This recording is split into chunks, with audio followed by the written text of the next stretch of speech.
നമസ്കാരം, പത്രവാർത്താസിലേക്ക് സ്വാഗതം. അപ്പോൾ ഇന്നത്തെ പത്രങ്ങളിൽ പ്രധാനമായിട്ടും ഉള്ള വാർത്ത അയോധ്യ സംഭാവന തട്ടിപ്പുമായി ബന്ധപ്പെട്ട വാർത്തകളാണ്. അയോധ്യ ശ്രീരാമക്ഷേത്രത്തിലെ സംഭാവന കൊള്ളയിൽ 8 ജീവനക്കാർ അറസ്റ്റിലായതിനു പിന്നാലെ Ram Janmabhoomi Teerth Kshetra trust general secretary Champat Rai രാജിവെച്ചു.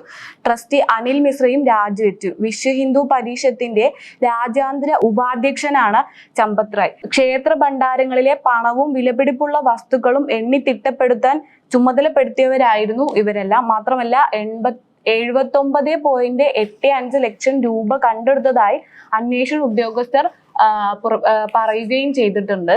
കേരളത്തിലെ ശബരിമലയാണെങ്കിൽ കേന്ദ്രത്തില് അയോധ്യയാണ്. എന്നാ പിന്നെ കേരളത്തെക്കാട്ടിലും നല്ലത് കേന്ദ്രം തോന്നുന്നു. അവിടെ ഇത്രയും കൊള്ള നടന്നിട്ടില്ല. പക്ഷെ കേരളത്തിലാണ് കുറച്ച് കൂടുതലായിട്ട് നടന്നിരിക്കുന്നത്. ചമ്പത് റായ് അവിടുത്തെ ജനറൽ സെക്രട്ടറിയാണ്. അദ്ദേഹമാണ് ഇപ്പൊ പുറത്തായിരിക്കണത്. ഇനി കുറച്ചു പേരും കൂടി പുറത്തു പോകും. ഇനി മന്ത്രിമാരൊക്കെ പേര് വരും. ആരൊക്കെ എന്തൊക്കെയാണെന്നുള്ളത് നമുക്ക് ഇനി വഴിയെ കാണാം. അത് മാത്രമല്ല, മറ്റൊരു വാർത്ത എന്ന് പറയുന്നത് പഴമല്ല, ആ മണമുള്ള സ്പിരിറ്റ് തന്നെ എന്നുള്ള മറ്റൊരു വാർത്തയാണ്. അതായത് പഴങ്ങൾ, പച്ചക്കറികൾ, ധാന്യങ്ങൾ എന്നിവയിൽ നിന്ന് ഉൽപ്പാദിപ്പിക്കുന്ന വീര്യം കുറഞ്ഞ മദ്യത്തിന് അനുമതി നൽകാനാണ് LDF സർക്കാരിന്റെ കാലത്ത് ആലോചിച്ചതെന്ന CPMന്റെ വിശദീകരണം തെറ്റാണെന്ന് രേഖ എന്നുള്ള വാർത്തയാണ് മറ്റൊരു പ്രധാന വാർത്തയായിട്ട് വരുന്നത്. മൊത്തത്തിൽ ഇനി സ്വന്തമായിട്ട് മാറ്റാം, അതിനുള്ള അനുമതിയാണ് ഇനി കിട്ടാൻ പോകുന്നത്. തൂഫാൻ പോലുള്ള ലഹരിവേട്ട നടക്കുന്ന സമയത്താണ് വീണ്ടും ഈദേൻ പോലുള്ളതിന് സ്പിരിറ്റിന് നികുതി കുറച്ചുകൊണ്ടുള്ള വേറൊരു നടപടി വന്നിരിക്കുന്നത്. അതും ലഹരിയും തമ്മിൽ തൂഫാനും തമ്മിൽ കോൺട്രാസ്റ്റ് ആയിട്ടുള്ള ഒരു സാഹചര്യമാണ് നിലനിൽക്കുന്നത്. അതെ, തൂഫാന്റെ ഇതൊക്കെ അറിഞ്ഞു തുടങ്ങി. മദ്യത്തിനൊക്കെ ഇപ്പൊ ഭയങ്കര സെയിൽ കൂടുതലാണ്. അതെ, അത് മാത്രല്ല മറ്റൊരു കാര്യം, ലഹരിയുമായി ബന്ധപ്പെട്ട് മറ്റൊരു വാർത്ത പറയുമ്പോൾ 3 യുവാക്കള് ലഹരിയുമായി ബന്ധപ്പെട്ട് പിടിയിലായി എന്നുള്ളതാണ് അറിയാൻ പറ്റുന്നത്. അത് മാത്രമല്ല, ഇവര് ക്യാൻസർ രോഗങ്ങൾക്ക് വേദന ശമിപ്പിക്കാൻ വേണ്ടി ഉപയോഗിക്കുന്ന മരുന്നുകൾ ഉൾപ്പെടെ ഇവരുടെ കയ്യിൽ ഉണ്ടായിരുന്നു എന്നാണ് പറയുന്നത്. മാത്രമല്ല, ഇത് ജീവന് വരെ ആപത്താണ്. അതായത് ഇതിന്റെ ഡോസ് കൂടുകയാണെങ്കിൽ അത് ജീവന് വരെ ആപത്തുള്ള രീതിയിലുള്ള മരുന്നുകളാണ് ഇവരുടെ കയ്യിൽ ഉണ്ടായിരുന്നത് എന്നുള്ളതാണ്. ജപ്പാൻ ബുള്ളറ്റ് ട്രെയിൻ കണ്ടുപിടിച്ചിട്ട് 400 കിലോമീറ്റർ സ്പീഡ് പെർ അവർ ആയിട്ട് അവര് റെക്കോർഡ് ഇട്ട് നിൽക്കുകയായിരുന്നു. അപ്പോഴാണ് ഇന്ത്യ ഇന്നലെ ഹൈഡ്രജന്റെ ട്രെയിന് ഇൻട്രൊഡ്യൂസ് ചെയ്യണത്. ഇപ്പൊ മണിക്കൂറിൽ 1000 കിലോമീറ്റർ സ്പീഡിലാണ് അത് പോണത്. ഇവിടുത്തെ റെയിൽവേക്ക് അത് പറ്റുമോ എന്നുള്ളത് അറിയില്ല എന്നാണ് എന്റെ വിചാരം ഉണ്ടായിരുന്നത്. പക്ഷെ അത് ഇന്നലെ എന്തായാലും തെളിയിച്ചു. അപ്പൊ നല്ല ബുള്ളറ്റ് ട്രെയിൻ പോലത്തെ ഹൈഡ്രജൻ ട്രെയിനിന്റെ ഫോട്ടോ ഒക്കെ പേപ്പറിൽ കറക്റ്റ് ആയിട്ട് തന്നെ കൊടുത്തിട്ടുണ്ട്. നല്ല രസമുണ്ട്. ഒരു ഇന്ത്യയിലുള്ള ട്രെയിൻ ആണെന്ന് തോന്നുന്നില്ല എന്തായാലും. മറ്റൊരു വാർത്ത, കട്ടിളപ്പാളികളും ശില്പങ്ങളും കൈമാറിയതിൽ വീഴ്ചയെന്ന് SIT എന്നുള്ള വാർത്തയാണ്. കട്ടിളപ്പാളികൾ, ദ്വാരകപാലക ശില്പങ്ങൾ തുടങ്ങിയവ ഉണ്ണികൃഷ്ണൻ പോറ്റിക്ക് കൈമാറിയതിൽ ഗുരുതര വീഴ്ചകളും കേടുപാടുകളും നടന്നതായി പ്രത്യേക അന്വേഷണ സംഘത്തിന്റെ വിലയിരുത്തൽ. ശില്പങ്ങൾ ചെന്നൈയിൽ എത്തിച്ച് സ്വർണം പൂശുന്നതിനിടെ 474.99 ഗ്രാം സ്വർണം ഉണ്ണികൃഷ്ണൻ പോറ്റി തട്ടിയെടുത്തു എന്നതാണ് നിഗമനം. മാത്രമല്ല, 2019 ജൂണിലും ഓഗസ്റ്റിലുമായി 21 പാളികൾ ചെന്നൈയിലെ സ്മാർട്ട് ക്രിയേഷനിൽ എത്തിച്ച് അതിലെ 989.8 ഗ്രാം സ്വർണം വേർതിരിച്ചെടുത്തു. ഇതിൽ 349.9 ഗ്രാം സ്വർണം ഉപയോഗിച്ച് ദ്വാരപാലക ശില്പങ്ങൾ വീണ്ടും സ്വർണം പൂശി എന്നാണ് സ്മാർട്ട് ക്രിയേഷൻ CEO പങ്കജ് ദണ്ഡാരിയുടെ മൊഴി. കൊണ്ടുവന്ന് പ്രദർശനത്തിന് വെച്ച് അതിൽ നിന്നും ക്യാഷ് ഉണ്ടാക്കി എന്നുള്ളതാണ് ഉണ്ണികൃഷ്ണൻ പോറ്റിക്കെതിരെ ഇപ്പൊ എടുത്തിരിക്കുന്ന നടപടികൾ. അടുത്തത് നമുക്ക് എല്ലാവർക്കും അറിയാം, പ്രൊപ്പഗാൻഡ സിനിമയായ ദുരന്തർ 2 ഇപ്പൊ OTT നെറ്റ്ഫ്ലിക്സിലൊക്കെ വന്നിട്ട് എല്ലാവരും കണ്ടു കഴിഞ്ഞു. പക്ഷെ അത് ജിയോ ഹോട്ട്സ്റ്റാറിൽ ഇട്ടിട്ടടക്കം 100 ദിവസം തിയേറ്ററിൽ ഓടി. ഇന്നലെക്കാണ് 100 ദിവസം ആയത്. അപ്പൊ ഈ സിനിമയിലൂടെ മാത്രം രൺവീർ സിംഗ് ഉണ്ടാക്കിയത് 325 കോടി രൂപ അവന്റെ ശമ്പളമായിട്ട് വാങ്ങിയത്. അതും വലിയൊരു സംഭവമാണ്. അപ്പൊ ഇപ്പോഴും 100 ദിവസമായിട്ട് ആ പ്രദർശനം തുടരുന്നു. അത് ആ സിനിമയുടെ ക്വാളിറ്റി കാരണമാണ്. നെറ്റ്ഫ്ലിക്സിൽ കാണേണ്ട ഒരു സിനിമയല്ല, കാരണം അതൊരു തിയേറ്റർ വാച്ച് സിനിമയാണ്. അങ്ങനെയുള്ള ഒരു സംഭവം നടന്നിട്ടുണ്ടായിരുന്നു ഇന്നലെ. അത് പേപ്പറിൽ നിന്ന് ന്യൂസ് ആയിട്ടും വന്നിട്ടുണ്ട്. പിന്നെ രാംചരന്റെ പെഡിയാണ്. അതൊരു സ്പോർട്സ് മൂവിയാണ്. പക്ഷെ അങ്ങനെ ആർക്കും അത് അത്ര ഇഷ്ടമായിട്ടില്ല തോന്നുന്നു മലയാളികൾക്ക്. പക്ഷെ തെലുങ്കില് നല്ല ഹിറ്റാണ്. 350 കോടി കളക്ഷനൊക്കെ പെടിക്ക് കിട്ടിയിട്ടുണ്ട്. അപ്പോ അതിലെ ക്യാരക്ടർ, രാംചരന്റെ ക്യാരക്ടർ നിങ്ങൾക്ക് കറക്റ്റ് ആയിട്ട് അറിയുമെന്നറിയില്ല. ആ മുടിയൊക്കെ വളർത്തിയിട്ട് ആ ഒരു താടി വെച്ചിട്ടാണ്. ശരിക്കും ഹനുമാന്റെ ഒരു മനുഷ്യരൂപമായിട്ടാണ് രാംചരൻ ആ സിനിമയില് ആ ക്യാരക്ടറിനെ ഡിസൈൻ ചെയ്തിരിക്കുന്നത്. അങ്ങനെയാണ്. അത് മിക്കവർക്കും അറിഞ്ഞിട്ടില്ല. കണ്ടവർക്കും കുറച്ച് അനലൈസ് ചെയ്യണവർക്ക് മാത്രമേ അത് അറിയാറുള്ളൂ, അറിഞ്ഞിട്ടേ ഉള്ളൂ. അപ്പൊ അത് OTT എന്തായാലും അടുത്ത് തന്നെ വരുന്നുണ്ട്, ജൂലൈ 2-നാണ്. അപ്പൊ എന്തായാലും OTT എല്ലാവരും ഇരുന്ന് കാണുക. അടുത്തൊരു ബിസിനസ് ന്യൂസ് ആണ്. കൂട്ട പിരിച്ചുവിടലിന് ഫോക്സ് വാഗൺ. കുറച്ചു കാലം മുമ്പ് അടക്കം ഫോക്സ് വാഗണിന് ഭയങ്കര പ്രശ്നം ഉണ്ടായിരുന്നു. നിങ്ങൾക്ക് അറിയോന്ന് അറിയില്ല. അതിലും എയർ പൊല്യൂഷൻ ഭയങ്കര കൂടുതലാണ് പറഞ്ഞിട്ട് പല രാജ്യത്തും അത് നിരോധിച്ചിട്ടുണ്ടായിരുന്നു. അത് ഒരു ഡേർട്ടി മണി പറഞ്ഞ ഡോക്യുമെന്ററിയിൽ അതിൽ നല്ല രീതിയിൽ തന്നെ കൊടുത്തിട്ടുണ്ട്. അപ്പൊ അതില് ജീവനക്കാരെ മൊത്തം പുറത്തേക്കാക്കി. കാരണം ഫോക്സ് വാഗൺ കുറച്ച് ഇപ്പൊ പിന്നോട്ടാണ് അവരുടെ കാറിന്റെ സെയിലുകൾ. കാരണം ഇന്ത്യൻ മാർക്കറ്റ് ഇപ്പൊ അവർക്ക് ജർമ്മൻ വണ്ടി ഇപ്പൊ ആർക്കും ആവശ്യമില്ല. കാരണം ഇലക്ട്രിക് ആയിട്ടുള്ള സാധനങ്ങൾ അവർക്ക് ഇലക്ട്രോണിക് വസ്തുക്കളിലാണ് കേട് വരുന്നത്. അതുകൊണ്ട് ഫോക്സ് വാഗൺ ശരിക്കും അധികം വാങ്ങാത്തതുകൊണ്ട് കുറെ ജീവനക്കാരെ മൊത്തത്തിൽ 6,67,000 പേരെ അവര് പിരിച്ചു വിട്ട് കഴിഞ്ഞു. പിന്നെ അടുത്ത ഒരു ബിസിനസ് ന്യൂസ് ആണ്. വില ചാഞ്ചാട്ടത്തിൽ വലഞ്ഞ് സ്വർണ്ണ ഭരണ വിപണി. ഇപ്പൊ സ്വർണ്ണ ഇന്നലേക്ക് 1,04,000 രൂപ മറ്റേയായി. നല്ല രീതിയിൽ കുറഞ്ഞ് എന്തായാലും സ്വർണം വരുന്നുണ്ട്. അപ്പൊ 1 ലക്ഷം ആവും.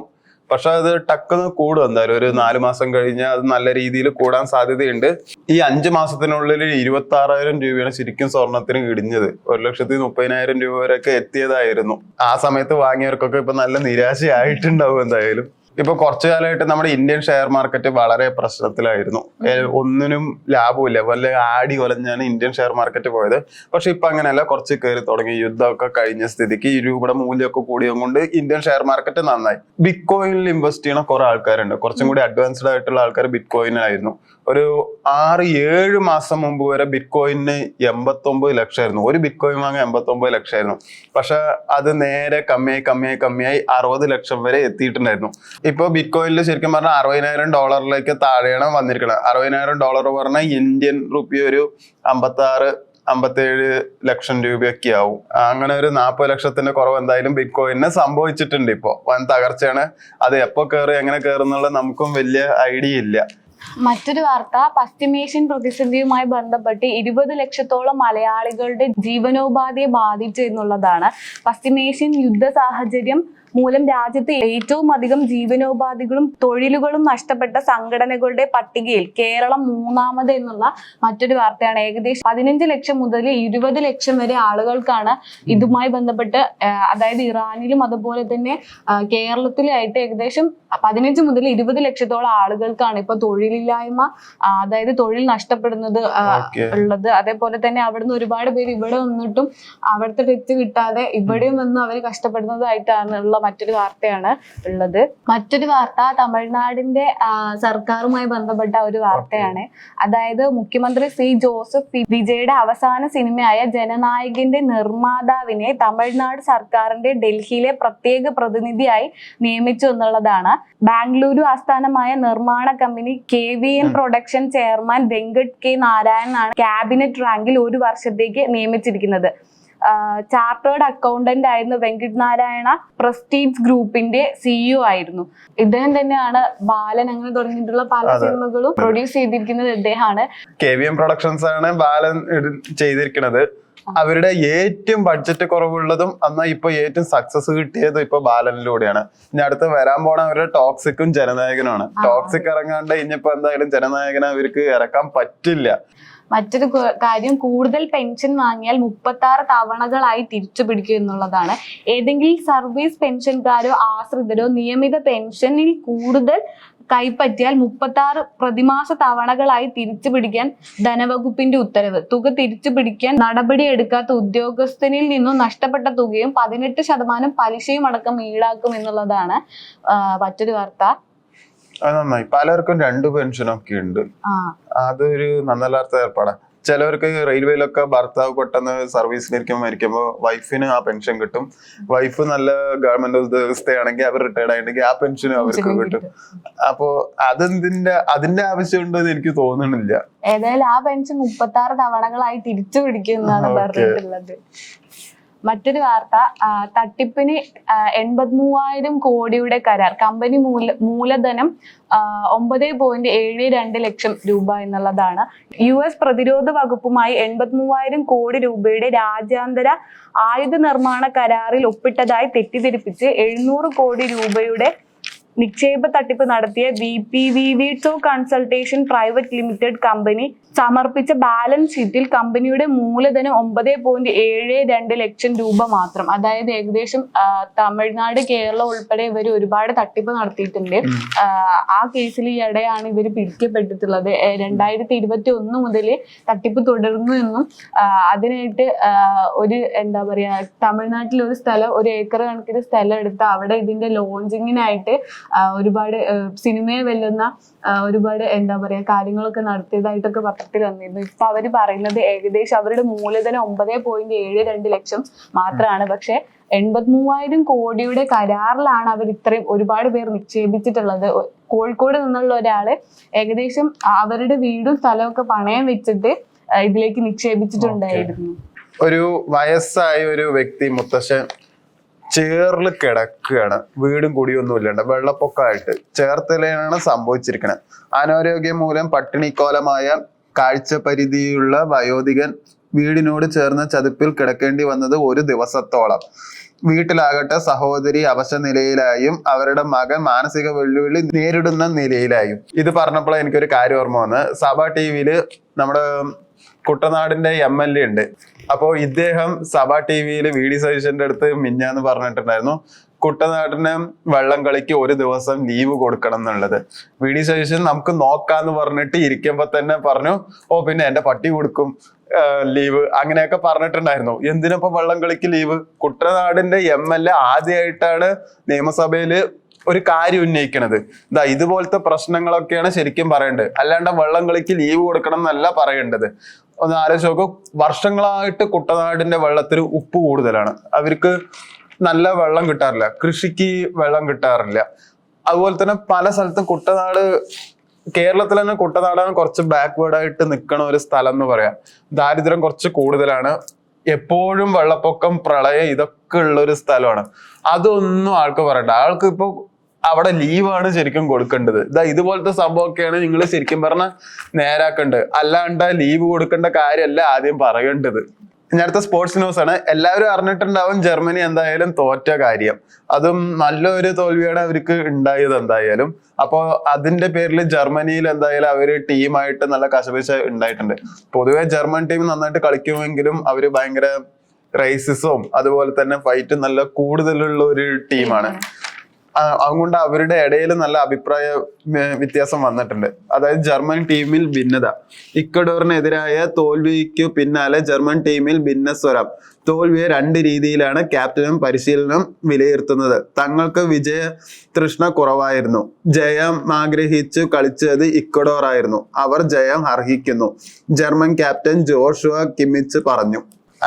അങ്ങനെ ഇപ്പൊ ചോദിച്ചാൽ ജർമ്മനി എന്തായാലും ഫസ്റ്റ് കളി നല്ല അടിപൊളിയായിട്ട് തന്നെ കളിച്ചിട്ടുണ്ടായിരുന്നു. കഴിഞ്ഞ മുന്നത്തെ വേൾഡ് കപ്പിന്റെ മുന്നേ ജർമ്മനിയാണ് ആക്ച്വലി എടുത്തിട്ടുണ്ടായിരുന്നത്. അന്ന് ജർമ്മനി ബ്രസീലിനെ തോൽപ്പിച്ച ഒരു കളിയുണ്ട്, അത് മിക്കവരും മറക്കില്ല, എല്ലാവർക്കും അറിയാൻ തോന്നുന്നു. 7-1 തോൽപ്പിച്ചത്.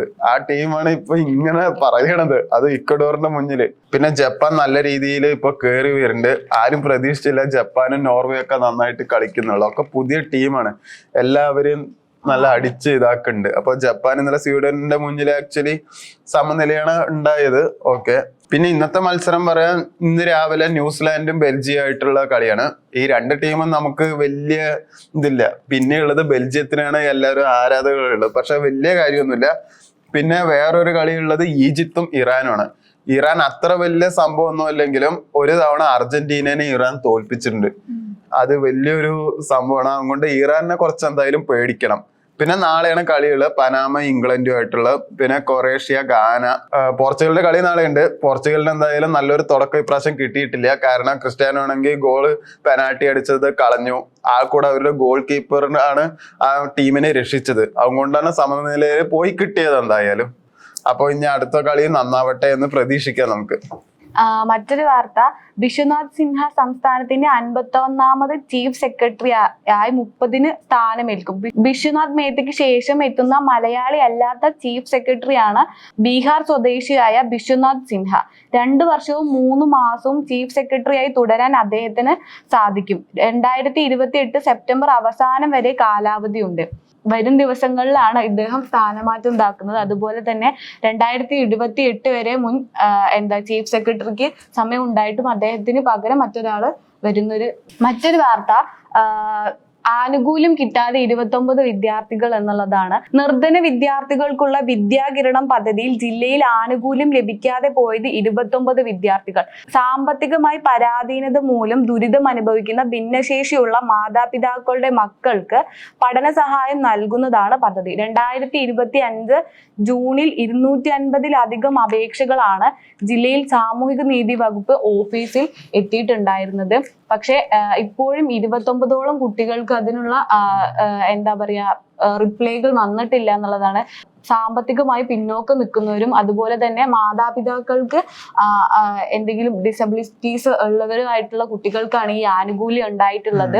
ആ ഒരു സമയത്താണ് അതിലും അവര് നോട്ടപ്പിഴവ് കാരണം 29 കുട്ടികൾ ഇനി അവർക്ക് അതിനുള്ള ആനുകൂല്യം കിട്ടാതെ നിൽക്കുന്ന ഒരു സാഹചര്യമാണ്. അതായത് അവർക്ക് പഠിക്കാനുള്ള സാഹചര്യത്തിൽ കോട്ടം തട്ടുന്നതായിട്ടാണ് നമുക്ക് ഇതിൽ നിന്ന് മനസ്സിലാക്കാൻ പറ്റുക. അപ്പോൾ കൂടുതൽ അധികാരികൾ എത്രയും പെട്ടെന്ന് ഇത് ശ്രദ്ധിക്കാനും അവർക്ക് അവസരങ്ങൾ ഉണ്ടാക്കി കൊടുക്കാനും സാഹചര്യം ഉണ്ടാക്കുക. ഓപ്പറേഷൻ സിന്ദൂറിൽ വീരമൃത്യു വരിച്ചത് 6 സൈനികർ. യുദ്ധസ്മാരകത്തിൽ പേരുകൾ ഇടം പിടിച്ചു. ഒരു കൊല്ലം മുമ്പ് ഓപ്പറേഷൻ സിന്ദൂറിൽ 6 സൈനികർ വീരമൃത്യു മരിച്ചെന്ന് കേന്ദ്ര സർക്കാർ സ്ഥിരീകരിച്ചു. രാജ്യത്തിനായി ജീവൻ ത്യജിച്ചവരുടെ പട്ടിക ദേശീയ യുദ്ധ സ്മാരകത്തിൽ രേഖപ്പെടുത്തിയപ്പോഴാണ് ഇവരുടെ പേരുകളും ഉൾപ്പെടുത്തിയത്. സ്മാരകത്തിലെ ത്യാഗചക്രത്തിൽ 6 പേരുടെയും പേരാണ് കൊത്തിവെച്ചത്. അതായത് നമ്മുടെ രാജ്യത്ത് വലിയൊരു യുദ്ധം ഉണ്ടായിരുന്നു. അതായത് ഒരുപാട് പേര് നമുക്ക് കുറെ ടെൻഷൻ ആക്കിയ ഒരു സമയമായിരുന്നു കഴിഞ്ഞ വർഷം നടന്നിട്ടുള്ള ഓപ്പറേഷൻ സിന്ദൂർ എന്ന് പറയുന്നത്. അതുപോലെ തന്നെ ഒരുപാട് പേർക്ക് പരിക്കേൽക്കുകയും എന്തൊക്കെയാണെങ്കിലും ഇന്ത്യയിൽ ഒരു യുദ്ധഭീതി ഉണർത്തിയിരുന്നു. ആ സമയത്ത് കേന്ദ്രത്തിന്റെ നല്ല ഇടപെടൽ മൂലം നമുക്ക് കൂടുതൽ സുരക്ഷ ഒരുക്കിയിരുന്നെങ്കിലും അവിടെ നമുക്ക് വാല്യുബിൾ ആയിട്ടുള്ള 7 സൈനികരുടെ ജീവനുകളാണ് അവിടെ നഷ്ടപ്പെടേണ്ടി വന്നത്. അപ്പോൾ അതിപ്പോഴാണ് കേന്ദ്ര സർക്കാർ സ്ഥിരീകരിച്ചിരിക്കുന്നത് 7 പേര് വീരമൃത്യു മരിച്ചെന്നും അവരുടെ പേരുകൾ അടയാളപ്പെടുത്തി എന്നുള്ളതാണ് മറ്റൊരു വാർത്ത. ഇന്നത്തെ പത്രവാർത്തകൾ ഇവിടെ അവസാനിക്കുന്നു. പത്രവാർത്തകളുമായി വീണ്ടും നാളെ കാണാം. നന്ദി, നമസ്കാരം.